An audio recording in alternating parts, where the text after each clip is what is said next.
Something's wrong in Seattle. The noise of Lumen Field has gone quiet, and it's not because of the fans.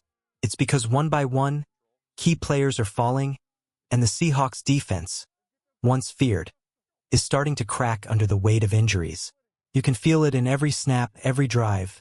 This team is fighting through pain, through bad luck, and through the kind of adversity that tests what Seattle football truly stands for. And now the storm just got worse. The Seahawks have officially lost outside linebacker Derek Hall for an extended stretch. The diagnosis? An oblique injury, that painful core muscle tear that shuts down your ability to twist, hit, or explode off the line. For those who remember, it's the same kind of injury that slowed down Jadeveon Clowney back in his Seattle days. An injury that turns even the most powerful defenders into sideline spectators. This isn't just a minor setback. It's a gut punch. Mike McDonald rarely shares injury details unless it's serious. And the fact that he's already confirming Hall will miss time says everything. Hall won't go on IR, which is the one silver lining, but don't expect him back before the bye. That means Seattle will be without him against the Jaguars and the Texans, two teams with dangerous offenses that love to test weakened defenses. And as if that wasn't enough, the Seahawks are already missing DeMarcus Lawrence. That leaves a defensive line that was once fast, aggressive, and disruptive, now looking painfully thin. In that brutal loss to Tampa Bay, you could feel the absence of both Hall and Lawrence.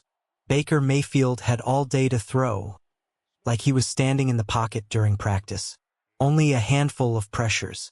No consistent push. And when your secondary is also bruised and battered, that's a recipe for disaster. Seattle's defense gave up 38 points, and that number isn't just a stat.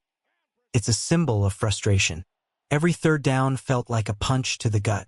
The crowd would rise, the defense would line up, and nothing. The stop never came. This isn't just about injuries. It's about identity. The Seahawks defense, built on grit, heart, and pressure, suddenly looks human. And that's what hurts most. When you lose players like Derek Hall and DeMarcus Lawrence, it's not just a hole in the lineup. It's a hole in the heartbeat of your defense. Because in football, pressure changes everything. Pressure makes quarterbacks panic, turns third downs into punts. It gives your secondary the time to breathe, the freedom to play fast, to play fearless. And right now, Seattle doesn't have that pressure. For weeks, this pass rush was elite, one of the league's most relentless units. Hall was a rising force, winning nearly a quarter of his battles in the trenches. Ninth best in the NFL among outside linebackers. Every game, he was exploding off the edge like a fuse about to ignite. But against Tampa Bay, you could see the difference. Baker Mayfield had time, too much time. He stood tall in the pocket, scanning the field, waiting. And when you give a quarterback 5 or 6 seconds, you're asking your secondary to do the impossible. He found Egbuka downfield for chunk plays.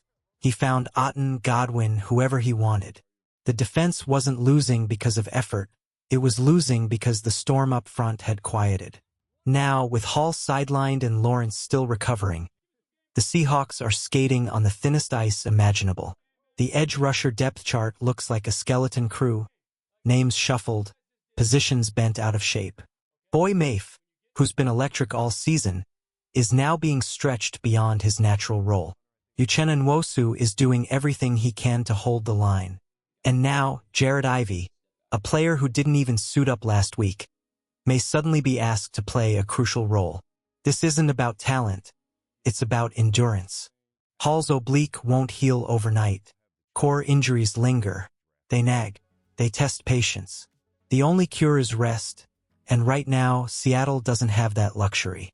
And so, a question begins to echo through the facility, through the fan base, through every conversation about this team. Do you ride it out? Or do you strike?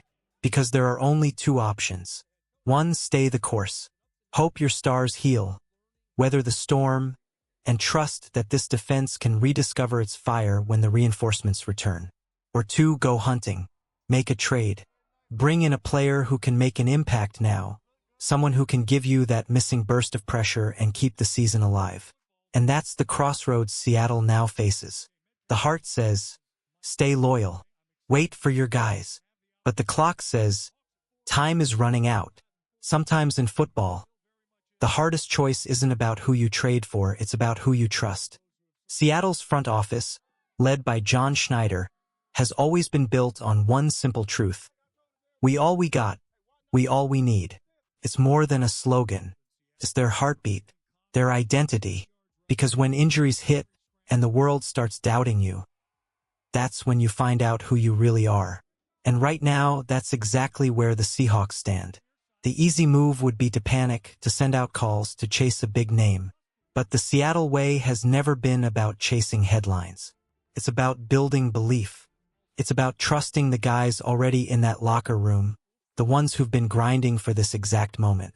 DeMarcus Lawrence is working his way back, inch by inch. He's been in the building, fighting to return, doing everything to get his body right. And Derek Hall? He's not done either. Yeah, that oblique is nasty. It hurts every time you twist, every time you explode off the line, but Hall's a fighter. Even if he's not 100%, even if he's only 80%, that 80% might still be more than most teams could ever dream of. And this is where things get interesting. With the stars sidelined, it's time for the young guns, the hungry ones, to step forward. Jared Ivey, big, strong, raw power in motion. He flashed during the preseason. Remember that Green Bay game? Multiple tackles, one behind the line, constant pressure. The kind of flashes that make you think, maybe this kid's got something. Now it's his shot. His moment to turn potential into proof. Maybe Connor Owl gets a crack at that rush edge spot too. Position change. A challenge. Sometimes, these are the moments that turn unknown names into heroes. This is what makes football beautiful. It's not just about stars. It's about stories. And Seattle has built its history on stories like this. Players no one believed in, rising when the spotlight burned the brightest. That's the plan right now. Trust the process. Let the next man step up. Let the locker room rally around the pain. It's the kind of decision that defines a team's soul. And make no mistake, Seattle's betting on its soul right now. There's always another path. The bold one. The one that says, forget patience. Let's go win now. That's option 2, the all-in move. What if Seattle stopped waiting for players to heal and instead went out and made a statement? What if the Seahawks shook the league with a trade that screamed, we're not rebuilding, we're coming? And there's one name that keeps echoing through that conversation, Trey Hendrickson. Every time his name comes up, you can almost hear the spark in fans' voices. Because Hendrickson isn't just another guy, he's that dude. A relentless edge rusher with fire in his veins and a motor that never quits. Put him in Seattle's defense under Mike Macdonald's system, and he could turn chaos into domination. But here's the problem: Cincinnati looks finished. Joe Burrow's hurt. The Bengals just brought in Joe Flacco, a 41-year-old backup. That's not a playoff push. That's a white flag. So yeah, it's possible Hendrickson becomes available. But pulling that off wouldn't be cheap. You'd have to give up something real: draft picks, maybe even a young player with upside. And then you'd have to pay him.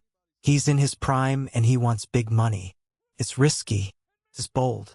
It's the kind of move that could light a fire under an entire locker room or blow up in your face. Now imagine this: Leonard Williams and Byron Murphy crashing the middle. Boy Mafe flying off one edge, and Trey Hendrickson roaring off the other. That's not just a defense. That's a nightmare. That's Legion of Boom energy all over again. You can almost feel the stadium shaking when that kind of front four takes the field. Would Seattle actually do it? Maybe. There's a version of this story where the Seahawks decide that waiting isn't enough. That this team has too much fight, too much heart, to let injuries dictate their season. But there's another side of this story too. The one where patience, trust, and loyalty win out. The one where young players grow up fast, and this roster finds its rhythm again from within. No matter which way it goes, one thing's clear. This stretch, right here, right now, is where Seattle's true identity will be tested. So, what would you do if you were Seattle's GM today? Go all in and make the big trade? Or trust the process and let your young guys prove themselves?